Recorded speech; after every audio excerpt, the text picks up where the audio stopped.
one of the first places where NLP originated is about how the mind works. And then it was almost described as a user manual for the brain. So we did a lot of work on how we process thoughts and what goes in our system and spaces like that. As I was working with these models and different ways of questioning, different ways of looking at people, listening and stuff, and also using body language to study people, I ended up attending Tripura's workshop, which was about dance, and they call it as dance therapy. And the 2 days was full of a lot of activities to do with the body, and which I was able to relate to some NLP concepts that we had been doing. And also when I was looking through her, she was almost working with bodies and taking people, figuring out issues that they face in life through bodies without having to verbalize them, and then solving them or helping them to have a breakthrough through the dance. So in fact, it was able to do it with their thinking process and strategies and stuff. But by just movement, they were able to get a lot more inputs. And so that was we say, if what you're doing is not working, do something else. So taking in dance as a movement, movement as a medium of expressing your problems and trying to work out solutions. It was almost like you're walking out of your mind. You're walking into your bodies and helping the bodies to guide. And that's what was Tripura's experience and wisdom, which was coming from. So it was a lot of fun and celebration, and we wonder why we are not moving that much in our real lives, and which could be so freeing up us, and sometimes you don't have to understand, and also mainly we get caught with the games that the mind plays in our lives, and to just get into bodies was such a liberating space.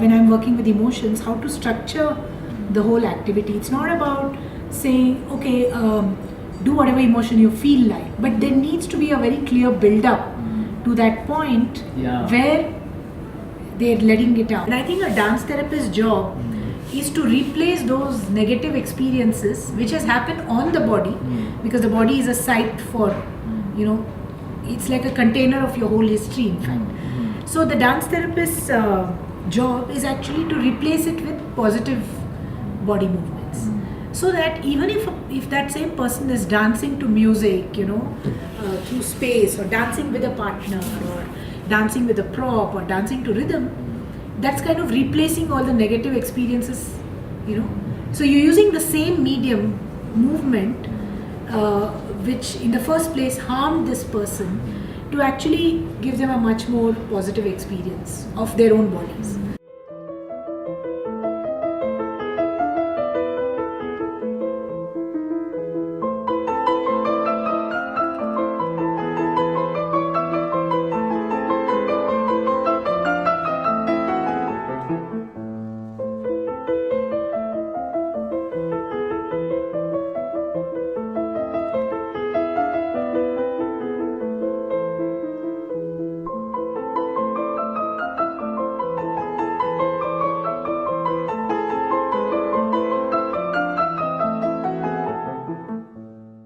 We say that if you want to give a good performance, you will have more control over the performance.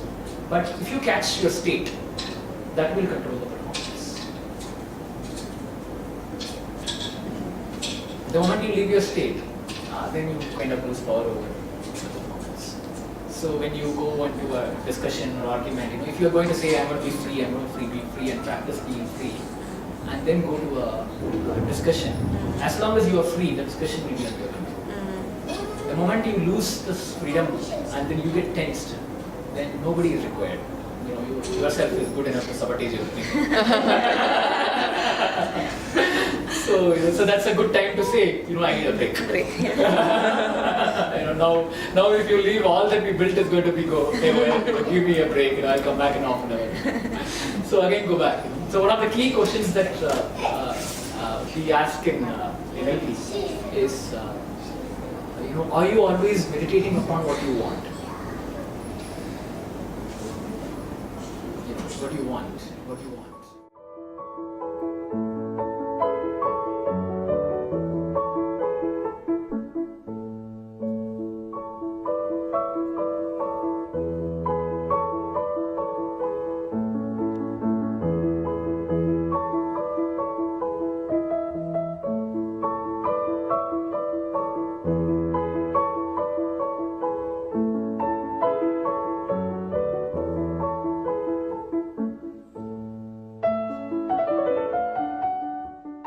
People have movement in their bodies.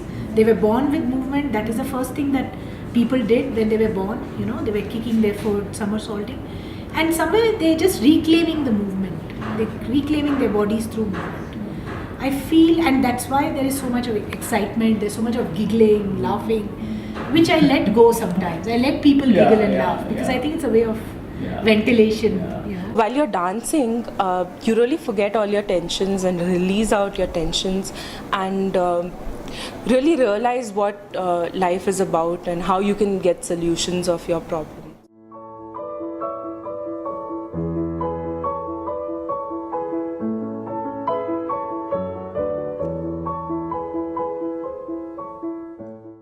After joining this course, I felt very light, in fact, and I was more free in terms of mingling with people and in terms of having a clarity in my mind as to how to deal with situations that linger you.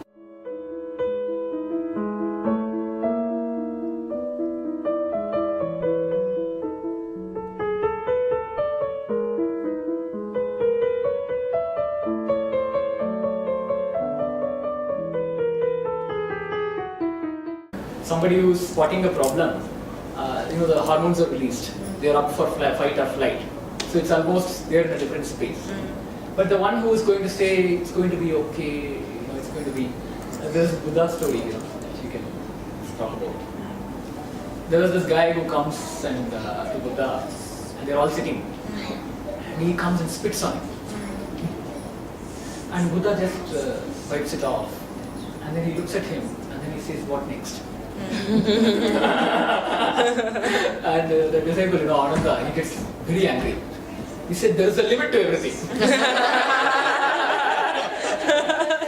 Just because you are going to be patient and all, you can't get anybody to do anything. And this will become a habit for people to come. So we have to teach him a lesson. So that people know their limits and boundaries. And we can't get you insulted like this. And Buddha goes, I don't think he insulted me, but I think you are insulting me. And then this guy says, because being with me for so long, you can't pick up what I'm doing, then it's a bigger insult to me. Then he says, then how did he not insult you? Because he said he spit at me, but actually he did not spit at me, he spit at his own opinion about me. So it was his mind at which he spit. Because he would have possibly heard from people that Buddha is like this, Buddha is like that, and Buddha. So he's carrying all this, and he is releasing this anger upon that opinion, thinking that he's spitting on me.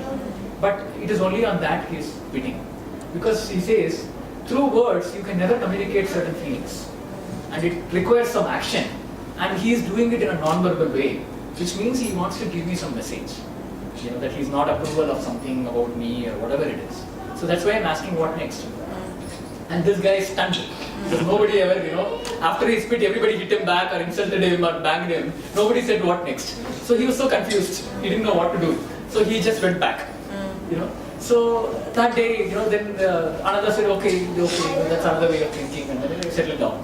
The next day, this guy again comes, and everybody watches, and the whole night he is not able to sleep. That okay, this man was so kind, and all his opinions were wrong, and I spit on him. So next day he goes and says, I truly was in a lot of hate yesterday, so I did something that happened. So please forgive me. I couldn't sleep with such a great man, so please forgive me. And Buddha says, you're not the same man who spit on me. So that man is gone now. And it looks like you are a new man, so why should I forgive you? You had not done that action, it's changed. You're completely a different guy now. And similarly, I am also a fresh Buddha today. The guy who was spit on is now gone. He's no more. I am a fresh guy. So we can start a new relationship.